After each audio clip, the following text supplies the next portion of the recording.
એ માતા મેલડી એટલું કીધું કે જો કાનિયા તું મારો હવે બની ગયો હોય ને તો હું મેલડી સદાયની માટે તારી બની જાઉં,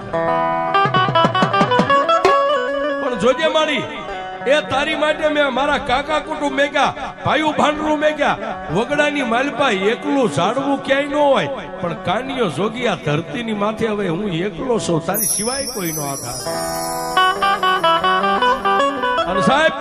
એ તેથી કાનિયા જોગીની માથે ફરીવાર ત્રીજી વાર હાથ મેકીને માતા મેલડી એટલું બોલી, કાનિયા હું તારી હારે વચને બંધાવું છું, ઈશ્વરના અલખેલા હોય એમાં અમારી દેવીઓનું ન હાલે, પણ તારી જેટલી આયુષ્ય ધરતી ઉપર છે ને સાહેબ એ તું જીવને ત્યાં સુધી જીભાનમાંથી મેલડી એટલું બોલને તો તારી સામે આવી ન ઉભી રહું, એ તો દુનિયાની માલિકા હું મેલડી.